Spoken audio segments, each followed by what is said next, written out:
Welcome to Demolition Success Secrets, the podcast that's changing the game for demolition businesses everywhere. Ever wondered how a wrecking ball wielding industry can leverage digital marketing to dominate their market? Well, we've got the blueprints, strategies, expert guests, and more to show you how. Stay tuned, because we're about to blast through the barriers of your business. Alrighty, guys, welcome to another episode of Demolition Success Secrets. This is a meaningful episode. Every episode is so meaningful, but this one is really extra special. The reason is I have Bruce Barlag, who is my old boss, one of my most iconic mentors. I really don't know, short of saying my own dad, the impact he's had on my life and many executives' lives. And I'm not talking a few $1 million a year executives. I'm talking multi-billion-dollar a year companies.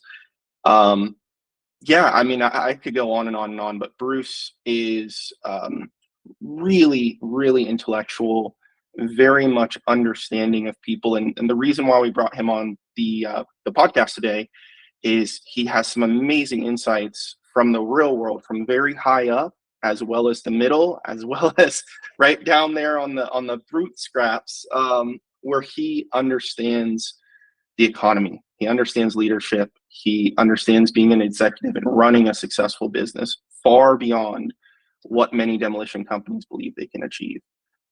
So yeah, hopefully, Bruce, that encompassed some. I know it didn't cover all the possible bases. We don't have hours for the intro, but I could fill up hours if we needed to. So welcome, Bruce. Thanks, Jaden. It's good to be here, and thank you for those kind words. So thank you. Absolutely. Touched my heart. Absolutely. Well, here we go. This is going to be kind of interesting to suck all of our viewers in, because you do have a really cool story. I think in the demolition world, a lot of owners, executive, team managers, etc., they have great stories too. So I remember working for you. You had an interesting life. I would love to kind of understand how Bruce became Bruce. Okay, so I was born in Cincinnati, Ohio, and actually the west side of Cincinnati, which is basically the slums. And I lost my mother when I was very young, at the age of 4. My father was a World War II veteran. Was a medical assistant, came home to the US, now we call PTSD, very traumatized, and became a very good practicing alcoholic. And we were very poor. As an example, we didn't have a refrigerator.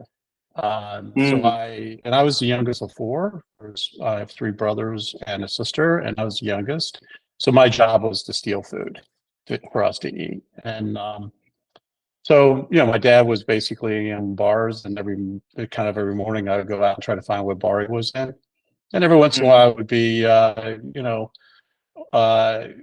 the bartender would give me like a bowl of soup. And I can remember to this day taking crackers, as many crackers as I could, to get as much nutrition as I could, to put it in that soup, to make it really thick. I put ketchup in it. Even today, when I get a bowl of soup, I do that. My wife thinks I'm a little lunatic, but I just... So unfortunately, my dad died when I was 12, but at the age of 7, I was a street rat, and I was not doing well, and again, just starting to become a hooligan. And so I was swept up and put into a Catholic orphanage. This is St. Joseph Orphanage in Cincinnati, and it was brutal. I mean, it was brutal. You're brutalized by some of the toughest kids, all the same, poor, tough, mean, sick. And then the nuns would just brutalize us. So it was I was going to say, how are the nuns? My dad got his thumb broken by one when he grew up. I was going to say the students plus the nuns, they're all tough. Oh, the nuns were just, I could go on. I'll tell you stories that would just make you ill, actually. But one of the things it did for me, first of all, I was off the streets. I guess that was good. And I got enough, I started getting a formal education. I was fed. So, sort of the Maslow hierarchy needs, or whatever it's called. I was getting the top ones met, but the environment was really very difficult. And however, what it did was it taught me to observe people, because to survive, you had to kind of read the intent of someone before they actually did something.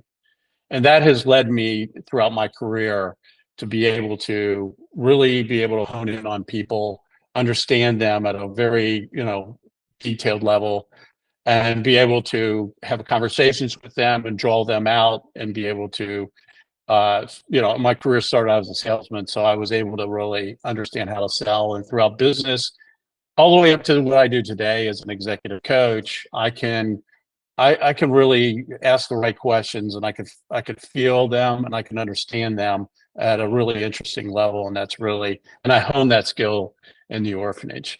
To just quickly carry on my story, then my dad died when I was 12 in a VA hospital, very sick.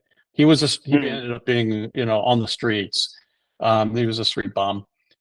So we, again, very, very poor, very, disadvantaged. However, I then went to live with my first foster parents, and I used to beg my social worker to put me back in the orphanage. So as bad as the orphanage was, my foster mother was wicked as hell. And so eventually I ran away and became a runaway. At the age of 15, I lived on the streets of Cincinnati. My friends found this old abandoned house in the woods. My friends would feed, come and give me food and things in that line. And it was during the summer, and I figured out, hey, once the weather changes, I was going to hitchhike to Miami. I had this crazy plan of what I was going to do, but I was going to do that.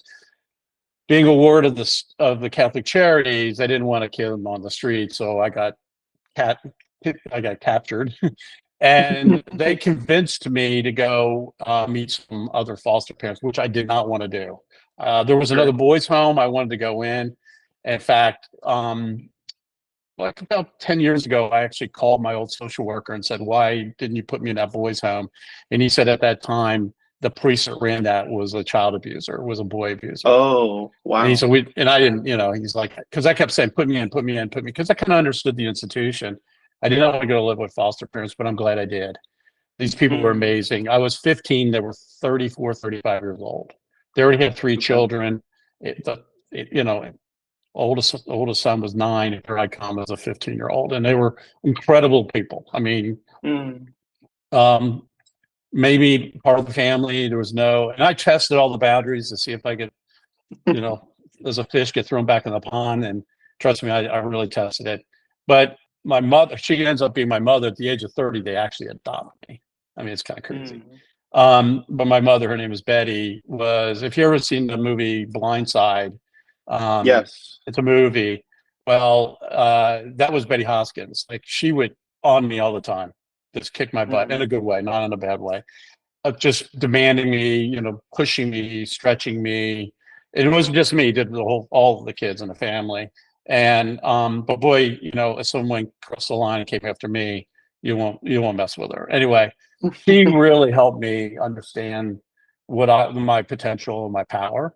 And she really helped me. And I ended up, going to Catholic high school, became the president of the student council, and then I went on I did a couple of years at Ohio State, go Buckeyes, OHIO, and then I graduated from University of Cincinnati and marketing. First person in my family graduated from college, and I'm like that kind of guy who says, if I can make it, you can make it. Because I came from an extraordinarily disadvantaged background, but I worked very hard. I understood my power. And I had, I found people that support me. But, one of the things people always say to me, "Oh, you're so lucky to go live with these second foster parents." And I was, but I made my own luck. If I did not run away and force the system into a position, I would never, I would have been, it would never have worked. So anyway, that's kind of my background to today. I'm a husband. My wife and I, Kathy, have been married for 50 years. I'm a father of 3, and my kids, and my 3 kids are amazing. I have 7 grandchildren, and I have 1 little puppy. So I, and I'll end with this last thing. Every day I get up and say the same prayer every day, and that is, "Dear Lord, allow me, to my best of my abilities, be able to execute and use my abilities that you've given me." Right. Just the ones I know. I know my faults, and I know I'm not the most analytical guy in the world, but I love people. I love learning. and I learn through people and and situations. Just allow me to use my abilities now to help other people and to do the right thing. And that's my prayer every day. So that's who I am. That's awesome. Yeah, it's cool because I knew some of this stuff and I figured this would be a great opportunity to kind of dig deeper. And our audience has stories. Maybe some of them are equal to as difficult as yours was. Maybe some had it easy. Something I want to parlay into that is standards, right?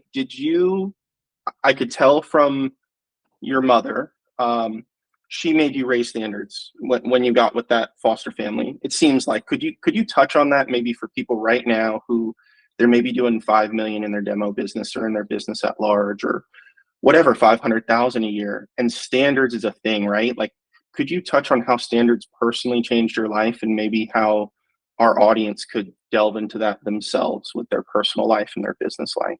Yes. I mean, she used to say things like this. I mean, this is one that she used to say, sometimes, Bruce, doing the right thing is not necessarily the best thing for you. And that has guided me a lot, because if you think about it the other way, you do things that are best for you and not for other people, you're putting yourself, you become an I instead of a we kind of person, right? So you gotta, so doing the best, doing the right thing is not necessarily the best thing for you. And I've made business decisions, and it's cost me by living by that principle, but it was the right principle because the situation, the output of that was better for other people than it was for me. I mean, I literally got fired because I refused to terminate somebody because he was blamed for doing something he did not do. And I stood up to the board and I said, no, I'm not going to fire him because this is not the right thing for this person. You will ruin this person's reputation.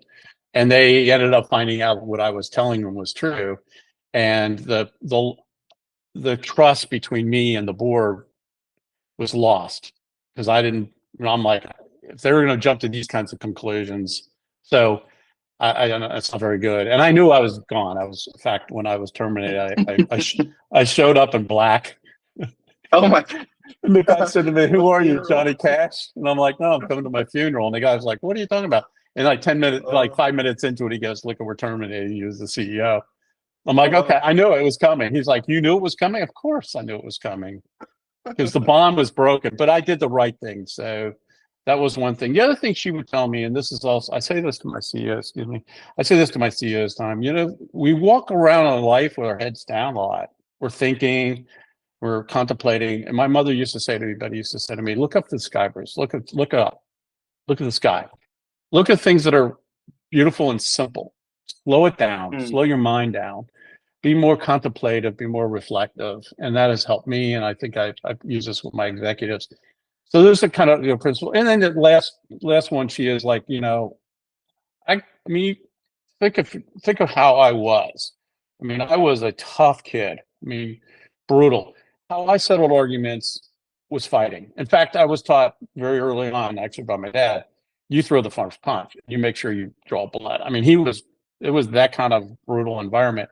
And she had to get that out of me. So she said to me, Bruce, well, instead of fighting, why don't you talk to somebody? And I remember going to school and coming back, had an argument, and I usually come back with my shirt ripped or my nose bloody or something like that, black eye or something. And she's like, why do you always fight? Why don't you settle why don't you have a conversation with the person? And I got in a situation where, I was about ready to throw a punch or he was going to throw a punch. And I slowed down and started talking to them, talking to the guy. And I came home and I couldn't wait to tell her about it. I'm like, she was like, well, what did you think? I'm like, it felt a lot better. Right. Yeah. So I learned that, to settle a dispute, it's always about conversation. Sit down and talk to somebody, no matter what. And I know we're kind of losing that in the United States these days. I mean, we're kind of divided, but man, if we could and we say it all the time, just talk to somebody, just ask them what's on their mind. And you find out it's a miscommunication usually. So those are kind of three quick principles. guidelines. Yeah, well, and that one in particular speaks to how you've been married for such an amazing long time. And I know Yes. you, and I know your wife with Kathy, and you guys are incredible people. It's not. I was recently on a cruise, and they were doing the romance game, like the newlyweds, and they called on this one couple they were older, and the guy said the weirdest thing. They said, "How long have you been married?" He said, 59 years, 49 of them happy. And it was so odd. And that, I guess, all of this to speak like that's just some kind of comedic relief. We never got an answer why 49 were like good and 59 was the total. Never went through that. But in business, all I'm saying is that can relate to, right? You can own a big business, look very successful, and or be an executive, let's say. And it's like, my career was great for the first 20 years, and then it got repetitive, and I went in the motions and things. So any thoughts when you hear that from your executives, when you hear that from business owners? Like, how do you keep things successful and spicy down the road? Not just the first fun 10 years of building the thing, but how does that prolong? Well, it starts with, and I've learned this almost recently. First of all, my marriage, I always tell my wife I'm a guest in her life. So Wow. it humbles me, right? I'm here to help her have a great life. And through that, I'm having a great life too. So I'm a guest in her life. She kind of ribs me and it gives me a rib shot every once in a while. It starts with what I call a directed purpose.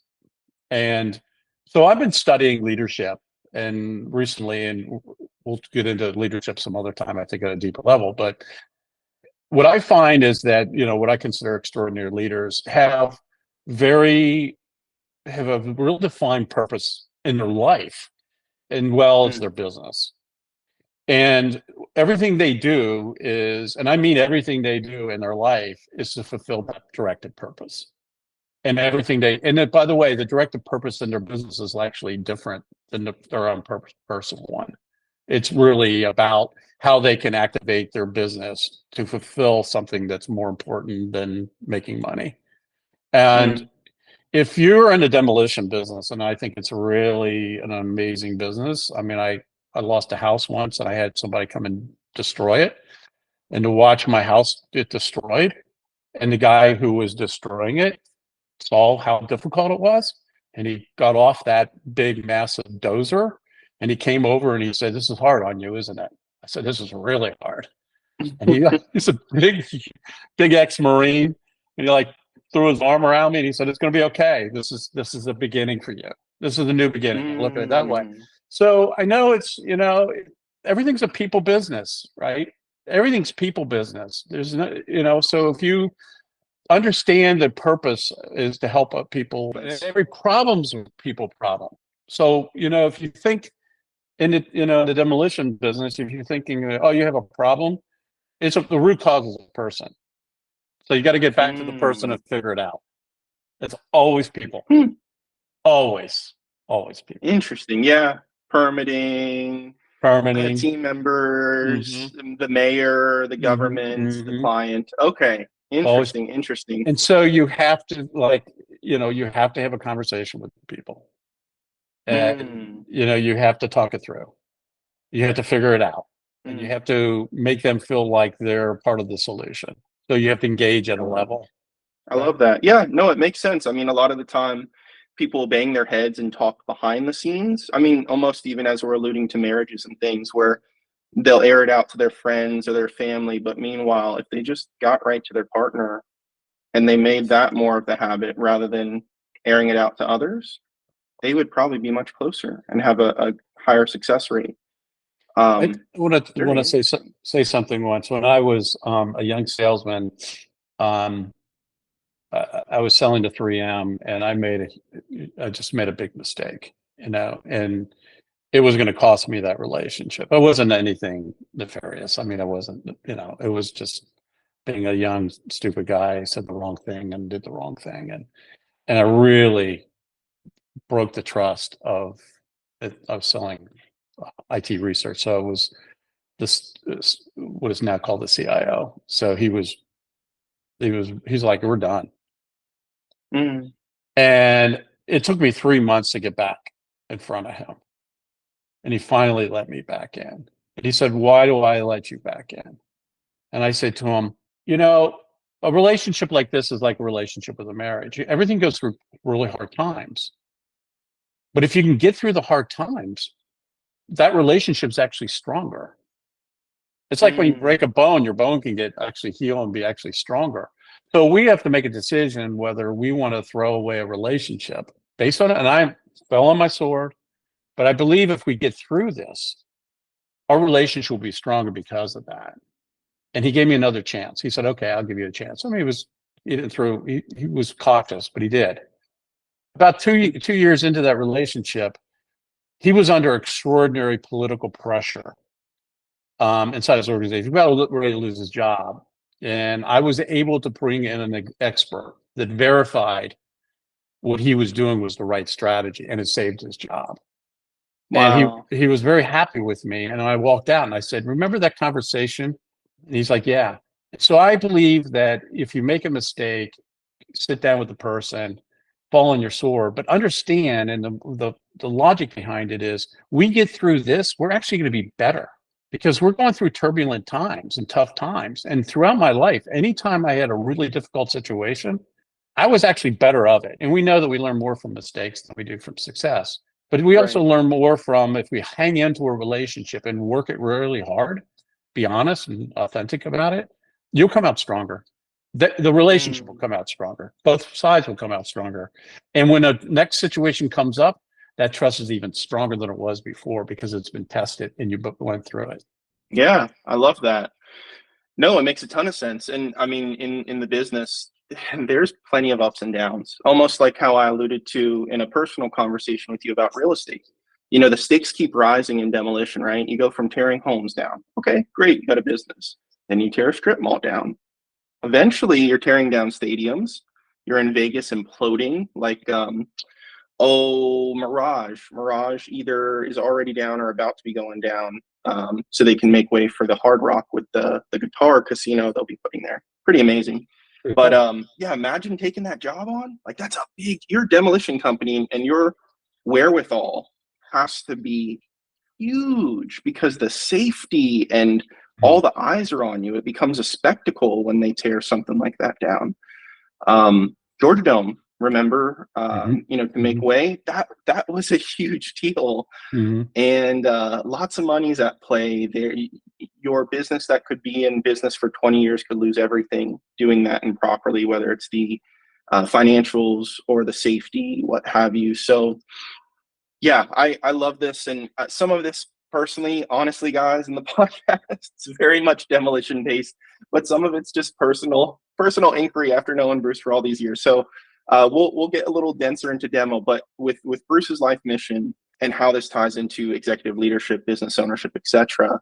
Because you've been a leader internal of companies, you've been a leader in your personal life, you have been a business owner many times over successfully. What is your life mission currently? And what has your life mission been maybe prior in life, and how did that change? So my current life mission is what I call, again, my directed purpose, you know. And so my purpose right now is to change the world. I say that to my people, like, "Oh God, Barlag, you don't take anything on easy." But in fact, a friend of mine we would meet like every quarter and try to come up with something very simple that would literally change the world. And we kept coming up with things that were just very complex. So Mm. I started like watching parents with children, because I have grandchildren, and you know, I have obviously kids, but now it's all about the grandchildren. Tell my kids that they're irrelevant. Only the grandchildren actually matter anymore. And I just watched the struggle not only between my kids and their children, but also other parents. And there's a real struggle for, and it's all based on, you know, the device. I mean, it's like, you know, how do you monitor the use of this technology, the social media, which has become, you know, can be very evil and everything. So my life purpose right now, or my directed purpose, is to help parents come, you know, build a dialogue between the parent and the child around digital media. And so what I did is I actually wrote a Christmas story, and I'm not a, I mean, I think I have a pretty innovative mind, creative mind. But I just woke up one day and I heard this thing in my head. What would happen if the most kind human being on the planet never received a Christmas present? That was what it was in my mind. I think it's my mother who passed away, Betty, was whispering in my ear again. She's still kicking my butt. So anyway, so I have gone about and I've created a story, and it's basically around, every story has an evil person or an evil something, and the evilness in this story is digital media, and it's about finding a present for someone who is a forgotten person who's never received a Christmas present, and they find and I won't give you the story, but they find a Christmas present that represents unconditional love, and that's it. We need to help. We need to love each other unconditionally, and we need to help our children with really good, solid, and I will say Christian messages, because I'm a Catholic. I call myself a born again Catholic. I'm really working on that. Considering how I grew up has been very difficult, but I'm almost there. And those nuns, those nuns, thank God. Anyway, so that's my real current purpose, is to put this in some kind of a digital format, and I'm working really hard. It's a really difficult industry to break into, the entertainment industry. It's designed not to invite content. It's controlled, and I don't have to get through that, but it's very difficult to break in. But I'm working different channels, and that's because you're helping me in some ways. But my goal is to be able to put this story in a digital format, to put it on these kids' digital devices, that as they're watching it is really reinforcing that we just need to love each other unconditionally, and we need to look for people that are forgotten. People that really matter in this world, that are really doing great things, that are forgotten. And to be, so that's my mission right now, or what I call my directed purpose. What it was before was all about building my family. It was all directed towards my family. How I grew up. I was like 8 years old, laying in a dormitory bed one night, fingers locked behind my head, looking at the ceiling, and I prayed to God, someday can I have my own family? Just let me, because I needed my own independence. So it was all about making sure my family, and by the way, the brand Barlag, which was really bad. My dad did not do a very good job with our brand, to make sure our family brand, and my kids are fantastic, and my grandkids are going to carry it on. They're fantastic people, and they're good people. So it was all about family, building my family, making sure that they had every resource possible for them to learn and grow. And so that was it. But now I'm at a stage in my life where, I would like to make a bigger impact, and I really want to make a bigger impact on the world, So that's it. That is awesome. I love it. I love it. I love it. And the evolution makes sense. When I asked the question, I was like, I'm sure his life mission has changed from phase to phase. At first it's, take care of yourself, do all you can. And then it's take care of this, person that I love, being your now wife, and then children. That's really cool. So Bruce, you're frankly a leader in what you do. Obviously, some of the most important people in the world entrust you. Executives, all kinds of important people, smart people, well-to-do types.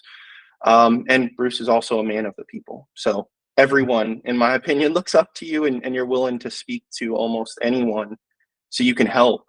Right now, there's a lot going on with election year, and, the market goes up, it goes down. You and I think are we have foresight enough to know things happen, right? It's a roller coaster, but hopefully it goes up into the right long term. And historically, that's kind of what we've seen for a lot of things. So with the demo world, kind of as an idea, what are you hearing on the streets? What are you hearing in the penthouse of these skyscrapers and things from the economy, where it's going, and what kind of strategies do you recommend to overcome those, be it demolition companies or not? Oh no, definitely. Yes, definitely. I just say right now the economy is twisted. I mean, it's in bad shape, actually. So, we're just talking US, we're a consumer driven economy. So you got to look at what's going on with the consumer. And so, what I would recommend is look at the leading indicators. So in the leading indicators in the consumer economy, you got to look at where does the consumer touch? Retail being one, look at what Walmart already released their earnings, and I mean, already they're saying that they're seeing the consumer um, major effect is people are spending less. Mm. So you got to look at them. You got to look at Home Depot, especially in the construction business. Home Depot just came out yesterday, I believe, and said it's down. I mean, it's just down. You got to look at logistics companies, DHL, Federal Express, and they're all seeing less. The big shipping companies, AP Moller Maersk is actually one of my clients. They're seeing less boxes on the Mm. ships and less things in those boxes. So and of course, housing is also an indicator. People are not buying houses. In fact, the price of houses are up. And then the big one is oil. I mean, oil is the heartbeat of all economies. Oil is energy, and energy is it. So the price of oil is very high. A scarcity is there, and it's just really having an effect. And what does it really have an effect on? Inflation. We Mm. are living through very difficult times. Inflation crushes businesses. It crushes human soul. Everything's up. I mean, it's all we don't. As we're saying this, everybody's going, "Yeah." Everyone's feeling it. Everybody. I don't care who you are. So if you're in the demo business, first of all, cash. Cash is king, cash is queen, cash, cash, cash. You got to accumulate as much cash as you can possibly can. And what do you do? How do you do that? Is also very important. So you got to look at your days outstanding. Who owes you money? You got to get Mm. that money in the door. So as you know, I was an entrepreneur. I started my own business, and I learned very on. I had a mentor, Jerry Holder, God rest his soul. He said, "Bruce, cash, dude, cash, cash, cash, cash." So I actually hired one person, just one person, Jill Collins, and all she did was accumulate cash off our days outstanding. She just would dog the people that owed us and got the cash out. Yes, cash. And because of that, then I just got to also what I did in my businesses is I looked at all my customers, and I looked at the ones that were just not worth the money. That were draining too much energy, too much talent, too much whatever, and I fired them. So I focused on my highest, best relationships and my highest, best customers first. So that's another thing. And what did I sell? I mean, we became sell, sell, sell, sell, sell, sell, sell, sell, sell, sell. The next thing I did was I learned very early on. I don't care what business you're in.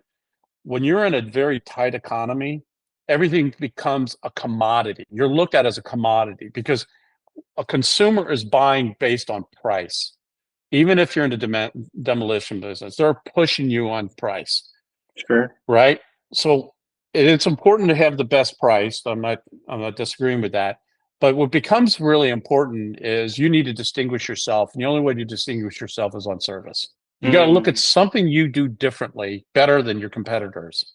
And you got to use that in your value proposition when you're selling. And you got to remind your customers every day that that's what makes you special. That's what that relationship is special. Right? You do it in a positive way, but find something that you do better than everybody else and make sure that that is communicated often. Service wins every day.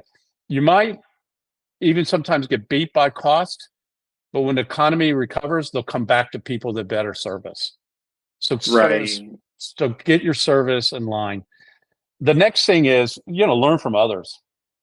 Like, go find people that are like other companies that are doing well, that are tangential to your business. Okay, so I'm going to give you a Rolling Stones analogy. Okay. Let's do it. Okay, so the Rolling Stones, Keith Richards, as people know, went to the London School of Economics. He's a very smart guy. Okay. And so what he did to run the Rolling Stones is he went out and looked at other entertainment type companies like circuses. So he went to Cirque du Soleil, and he just went and talked to the CEOs of those companies, and he listened to them, and he asked them, what are the metrics that you use to run your business? Like when do you know things are going well? When do you think they're right? And what he did is he then paralleled the Rolling Stones business to these other companies, and he learned the best practices of those. Interesting. I did And not know that. yeah, it was written up in Fortune magazine many years ago. At the end of the article, Keith Richards said, "Yeah, but he's a really smart business guy, but it's the magic of the Rolling Stones is when we pick up our guitars and drums, that's what happens." He's right, but they're the most successful entertainment franchise on the planet. So that's right. The next thing I would say is one of the CEOs who I admire said it's all what's called the rule of threes. Okay. So the rule of threes is you just pick 3 projects, 3 things that must be done, and you just focus on those 3. And there's like 20 projects. Everybody's screaming for you to do more. He said, but no, you stick on these 3 and you get these 3 done well. And once one of the 3 is off, then you add another one. And then you add another one. Okay. The next one I would say is this is really important. It's all about talent. Okay. Talent. So when you're in a down situation, economy, and you're looking at your business, identify your best talent and make sure you retain them. And cut the ones that are out. This is the time where you cut. I don't know if anybody's ever duck pin bowl, but in duck pin bowling, you get 3 balls and there's like 3 little small balls and you roll it down and you knock the pins down. And then you hit a button and it picks up and it wipes out what's called the dead wood. And then it puts it back down. Then you throw your next ball. So you got to look at where your dead wood is. Where's your dead wood in your talent? And where's your dead wood in your customers? Where's your dead wood in your relationships? Get rid of it now, and get it done now, because by doing that, you're saving energy, mind energy, management time, and you're generating cash, believe it or not. Okay. So, right.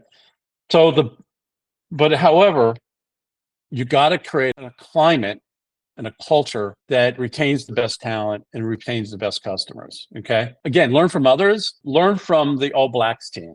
I don't know if you know, the All Blacks team is the New Zealand rugby team. Right. They're the most successful sports franchise on the planet. They won more games than everything. And there's a book called the All Blacks Leadership Theory or whatever it is. And it's a really simple theory. So they were not doing very well, All Blacks. And they would go out like the New York Yankees, and they would go out and hire spend the most money on the best talent. But they were all superstars, but they weren't a team. It wasn't a collaborative team. And so they learned. And so what they did is when they went out, when they hired, what was the number one criteria of the best person they wanted to put on the team? Was the one that wanted to collaborate. They wanted to win through team, right? And they wanted to learn. They were learners. They wanted to constantly based on learning from others of how to improve their game. So what the All Blacks did is, after a rugby match, because it's a very macho kind of thing, they'd all go back into their, into the training room or the dressing room, and they would pass out beer, and they would like sit around, and the family, press would come in, and all this kind of stuff, and eventually they would like throw everybody out. It was just the team, the coaches, the trainers, just the team, and everybody associated with making that team. And what they did was they went around the room, whether you played on the field or not. What was the one thing? What was your one takeaway? What could we have done better? What did we do well? And they just went around the room, and then what they all did was they cleaned their own locker room. Interesting. And they said, "This is our house." You hear that like in Under Armour ads. This is our house. This is their house. Demolition people, your business is your house, and so make it your house. Make it to the point where you clean up the yard, you clean up whatever the office is. It's a team sport. Pull everybody in. Big project. What are we doing right? What are we doing wrong? What are we learning? You will retain the best talent because they will have something that is the biggest gift of all. It's called ownership, right? Ownership. They feel like they own it because they're contributing to the business to make it better. Learn from the All Blacks. It's a beautiful story. That's cool. It's cool, isn't it? Speaking of which, this brings me back to our history. I remember, guys, when I worked for Bruce, every Friday we would take role switches of who took out the trash. I don't know if you'd read the All Blacks book Oh yeah, before then definitely. or after that. It was so funny because we're there going, we have college degrees and this isn't our first job or anything. Like this is so interesting. I don't, and we're making a living. Like we weren't, poor or anything. And then Bruce certainly had the ability to have, people do that for us. Is that, I'm curious. I know obviously cost savings and things. Was that conscious actually at all to Oh, do this? absolutely. Was it Absolutely. really? I Yes. never knew why we did that, but I did it no problem. I kind of enjoyed it actually. But Because I wanted to give not only ownership, but I wanted to see the people that flinched. I wanted mm, people to think they were above that. I don't want people like mm, that in my house, interesting. because I'm not that way. You're not that way.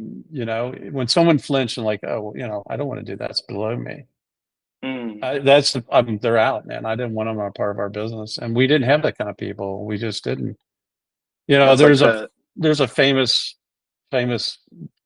story about a CEO takes a person, a very senior executive, to dinner, and they watch them how they treated the serving staff, right.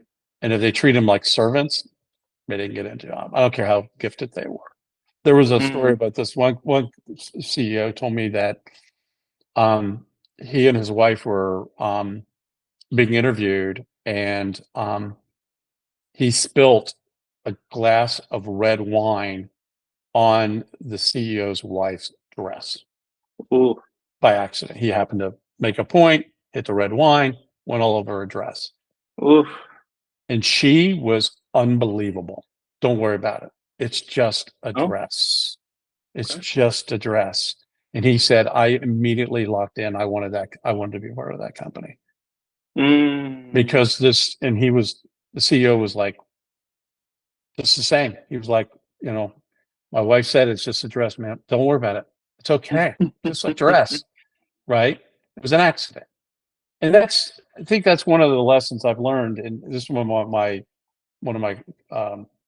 CEO says all the time is that when you win, we win. right. When you lose, when you make a mistake, we learn.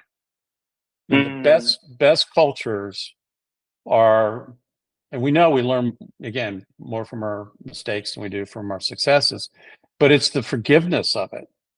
It's the recognition that it's just a freaking mistake. It's human. We're humans. I mean, the world would be perfect if we didn't have to deal with these freaking humans, right? So it's like, come on, just let it go, let it ride, learn from it. Now, if it's done again and again, I mean, I've worked for one of the best CEOs, this guy, Manny Fernandez at Gartner.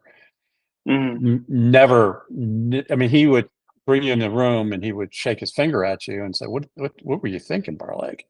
And he would walk me through. What did you do? What did you think? What is this? And he said, you see what you were doing, a mistake you were making? I'm like, yes, sir. And that was mm. it. He never mentioned it. Even when I got my performance review, it was never in it. Never in it. Wow. And I was like, man, I love this guy. I would walk through fire for him. And we grew when I was at that company, we grew at compound annual rate of 25% bottom line. Jeez. I mean, it was an That's amazing crazy. culture. He was that kind of guy. He was just the most amazing, probably the best CEO I ever worked for. He was also an incredible operating executive, not only a visionary, but his Mm, operating discipline was fantastic. And if I could, for the demolitions guy, give you kind of two things that I learned in general, not just from sure. him, but from others. We would take on the sales side, and you know this because we did this at GXG, we would build a board, a whiteboard. It was never printed on paper. And we listed all of the potential prospects we had. And we would list so just the potential prospects. And we would go details like, okay, where are they in the sales cycle? What do we have to do next? And who's responsible for that? And review that every week, if you recalled. Right. On the operating side, this guy, the CEO, and then another CEO that I worked with at Tire Hub did this. They built an operating board. So is all of the current projects in place that were the most strategic, the most important. So Mm, if you're demolishing 5 buildings or 5 things, you put those 5 up, and right. you put which stage they were in and what which potential problem we could have. And we would Mm, brainstorm on it to try to get ahead of it, and try to figure out who resolved it and who's responsible for it. And you review it every week. Every cool. week, just every Monday, you review it. So you have a sell board, and you have an Right. operating board that track those most strategic relationships, where they are in the development of, of the project, and making sure that you're trying to think ahead of what could go wrong. Mm, Supplier not showing up. If you're doing scrap, the scrap guy's not showing up and is piling up over on the side of it. That could be a mhm. problem because we need the space or whatever it is. I'm not a demolition guy, but go get that scrap. Who knows the guy who's supposed to get rid of that scrap? Let's give him a call, make sure he's on right, whatever it is, Right. right? Okay, so it was just a very simple thing, and because we brought everybody in as a team, I mean everybody in as a team, we would Okay. then we would then go through it, and people that were not part of the general, we'd have office staff members like think, did you think about this? I mean, it was amazing. Some of the best Interesting. ideas comes from people that are not as close to it. And you So gave them a there's some, voice too. They were and you gave them empowered. a It wasn't, voice, that's gave them a interesting. voice. So that's on the execution side, and and then the other thing I would say, if I may, is I was thinking about you. You've challenged me with these questions, and I was thinking about this. Like, what is the secret sauce of the best run companies that I know, that I work with? What are there's a lot of things around talent and culture and things down that line, but when it comes to like just general like execution and operations, and I actually read this recently of Warren Buffett, when they Okay. asked him, when you go and evaluate companies, what is it that you evaluate them on? Like, and he's like, leadership things, and he said 2 words: capital allocation. How do they allocate capital? Mm, Where do they invest it in? How do they invest it in it? And how thoughtful they are? And what are they looking for in that investment? And I find this to be true of the best CEOs. They're very good because, and running any company, I don't care if it's like running the local donut shop. You have just a right. certain amount of cash in your hands, a certain amount of capital in your hands. And do you want to buy a new oven, or do you want to put in a new digital system? Whatever it is, you got to make a decision on how do you want to deploy that capital, right? Mm, Especially in times when the economy gets really rough, you're holding your cash, but you still got to invest in the business smartly. And the mm, best at doing this is the ones that really think it through. And by the way, it's not just, another bulldozer. It's also people. People are capital. sure. It's the most if you look at typical businesses, the highest cost of a business is people. So Right. how do you deploy and how do you allocate that? And Buffett said the most brilliant people are the ones that understand how to look at investments and put the capital that was going to give them the highest return, whether again, Mm, a digital system, a new bulldozer, or another person. Think it, right. think it through. Interesting. Think it through. Capital allocation. That's awesome. Yeah, I there's a amazing nice new hotel here in St. Pete that just got built, and I was looking the other day. They have a workout studio and they have a barber shop, and I'm looking at it going, thinking kind of highest and best usage. I'm going, a Right. barber shop? Like in this amazing, Hmm. incredible, nice property, I'm going, is that really the highest and best? Okay, I guess so. I don't know.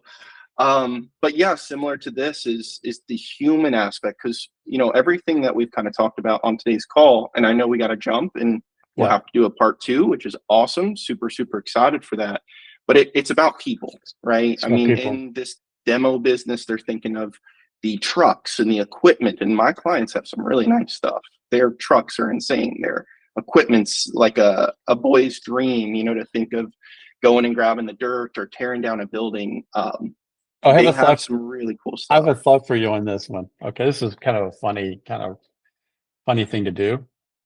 Hmm. But my brother, he sold appliances. Okay. Okay. And he called me one day and he's like, I'm doing pretty good in sales. You got any ideas for me? And I said, well, let me just walk me through these appliances and tell me about them. Like, why would I choose one over the other?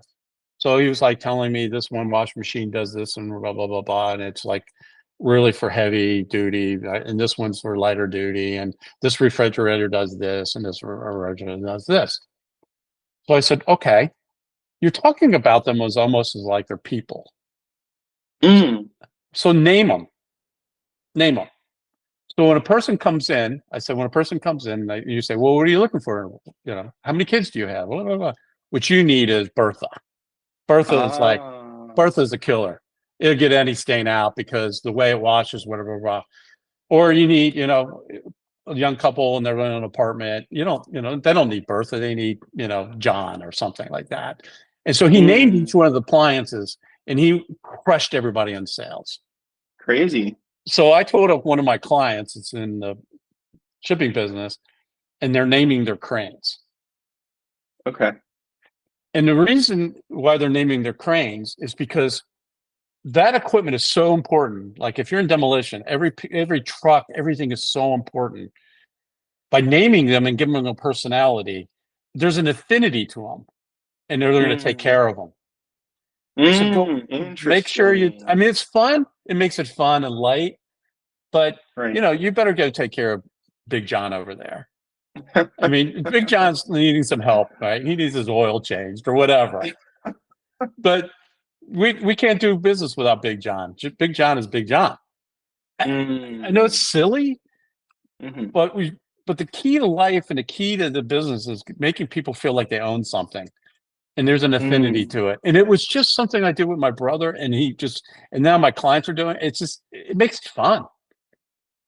So anyway, yeah, and you personally attach too. I mean, yeah, you will care more if you have a name and you feel like, oh, it's like my child versus, oh, that's just the truck. That's the boss pays for that. I don't care. I'll beat it up, whatever. It doesn't matter.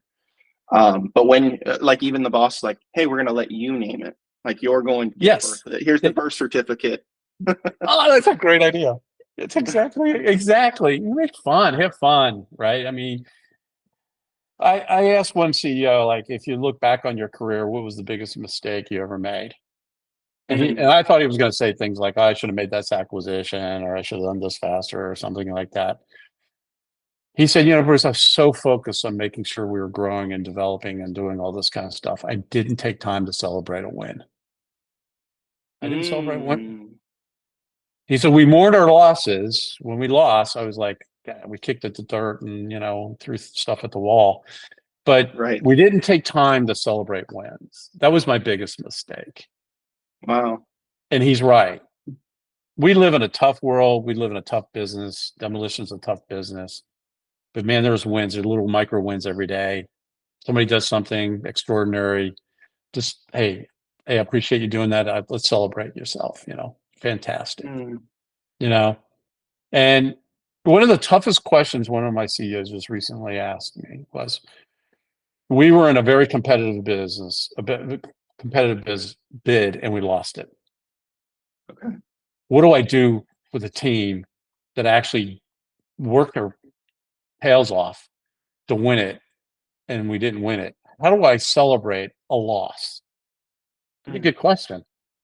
Really good question. First of all, I was very pleased that he actually thought that way. I mean, think about it. Yeah.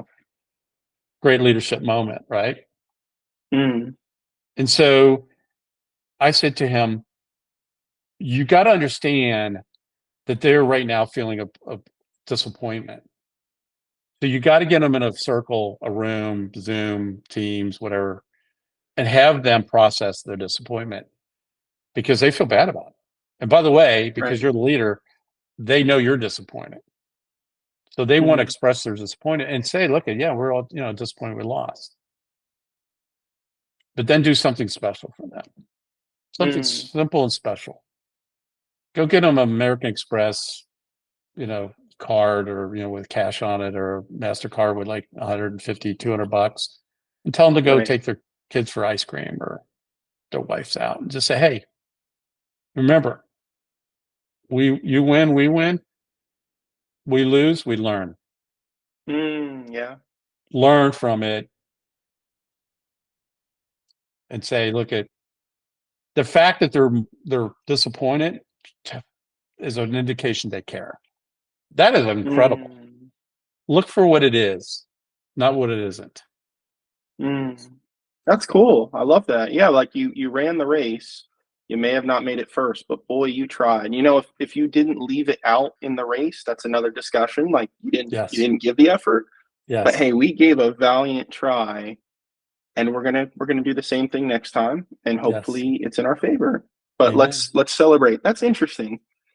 That is really interesting. It's almost, you think in sales like quotas and stuff. It's like, boy, you didn't reach your quota, and it's like, yeah, but I mean, what about the last 5 quarters that I did?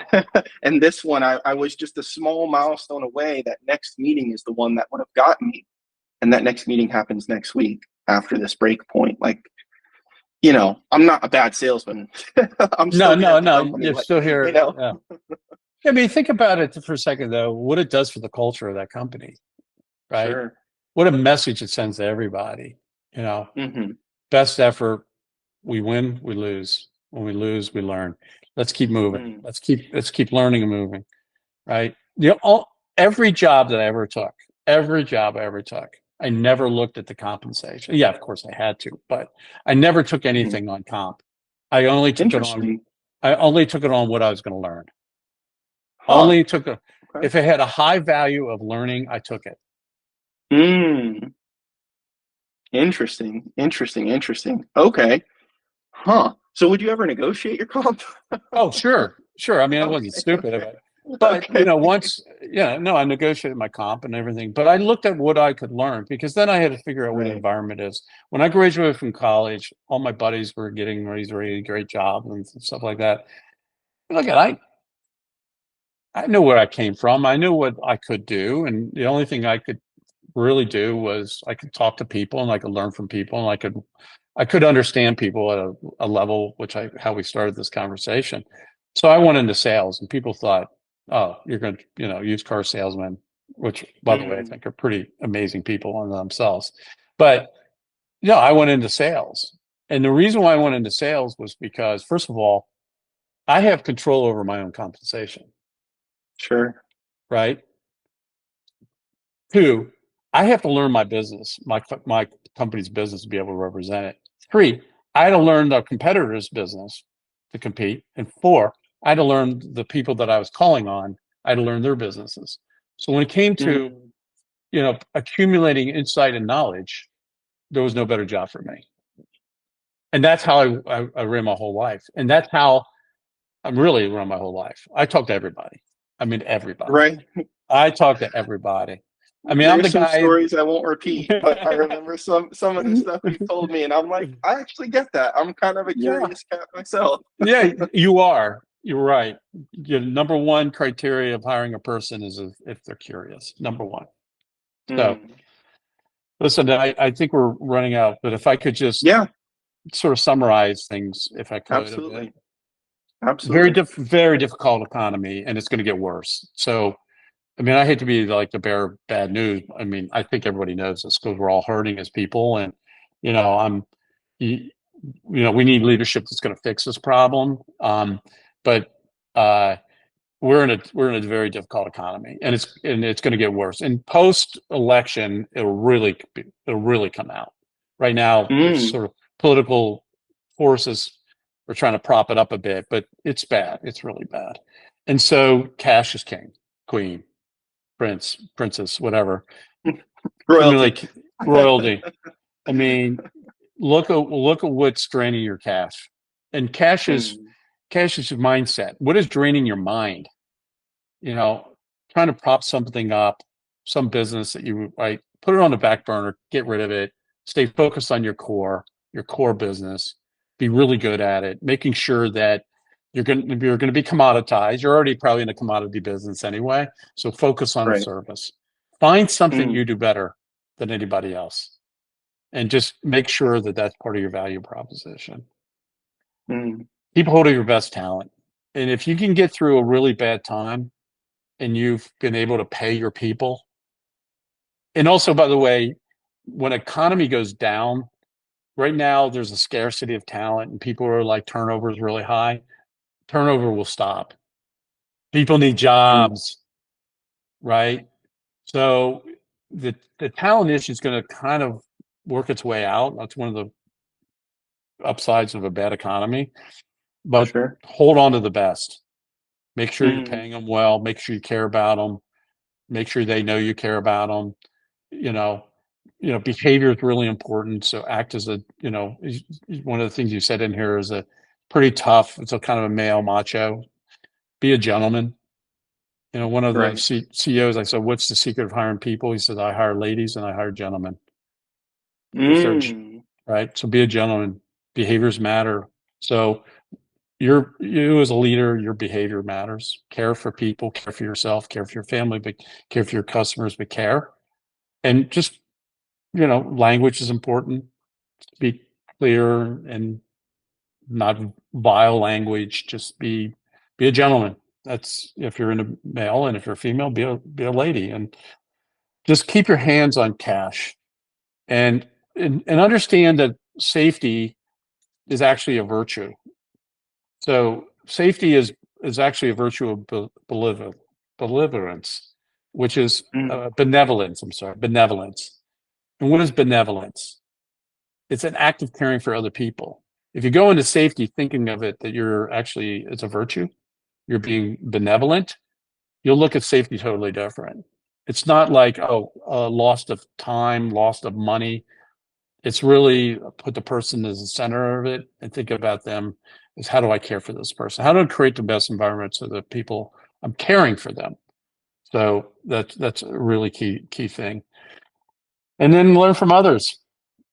Get right. out there and talk to people. Talk to people that affect your business, all the leading indicators. Ask what they're doing.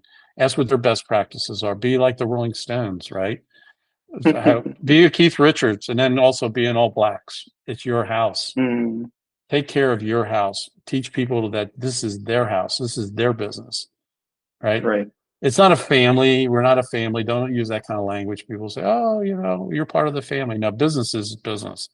Family is Mm. business. Right? I learned that very early on. We were like, work for this one company. They're like, "Oh, we're one big family," and then we had a downturn, and we were cutting people left or right. And I'm like, "Oh God, Yeah. aren't we in what a family we are?" So don't, So Jerry Springer family. exactly.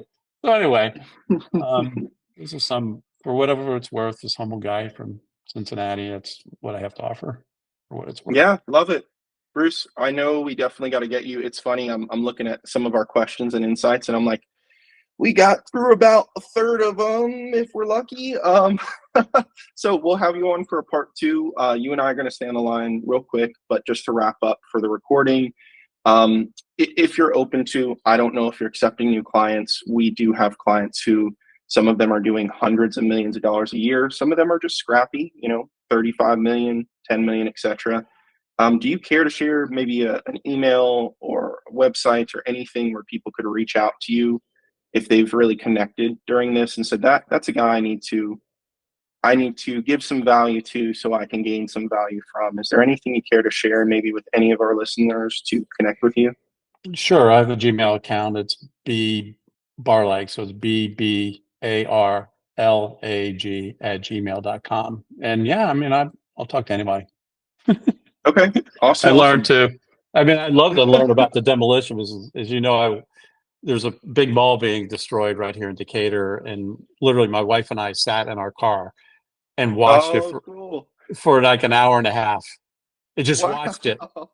And it just blew me away at the precision that they operated under, right? Mm, How they were taking things down, how they were pulling scrap out, how they were separating things. There was a guy just with a hose making sure all the dust was down. I mean, it was just where the trucks were set up, how the trucks came in, how they were loaded. I mean, it was just is really cool. And I'm like, this is really great. And, I always talk about the directed purpose. So I'm thinking, what's the directed purpose behind this one? Right. What's Mm, behind it is they're creating the next generation and a future for new shops going in there, whatever they're going to build, they're creating life. And so if you're in the demolition mm, business, you're not in a destroyer, you're in a builder. You're building new life, mm. new opportunity. It's really cool. That's how I looked at it. And I start Yeah. talking, I pull one of the construction guys aside and I'm like, well, what's going on here? And he's like, we're taking this building down. I'm like, what's going up next? He goes, I don't know. I think there's, we're going to probably build a better part of the mall. And I'm like, just think of all those shops, all those new shops, all this new Yeah. employment. He's like, yeah, that's true. I'm like, dude, you're not a destroyer. You're a builder. You're a builder of future. Mm. So anyway, yeah, that's my No, email. it's amazing. Like a Happy to. personal trainer almost. Like let's break it down so we could build up strong and better. It's tough, it's gritty, but But um we're gonna it's a have to get your circle. trainer on now. Yeah, Raj. Talk about He shows up that's with so funny. the Punisher shirt on. I know I'm in trouble for that day. So anyway, You'd fit right in with that shirt. But yeah, yeah, Bruce, okay. thank you so much for the episode. Guys, thank you so much for listening. Bruce, you and I are gonna hang out for like 2 quick seconds. But thank you guys so much for listening. Bruce, thank you so much for coming on. Cheers. See you guys. That's a wrap for this episode of Demolition Success Secrets.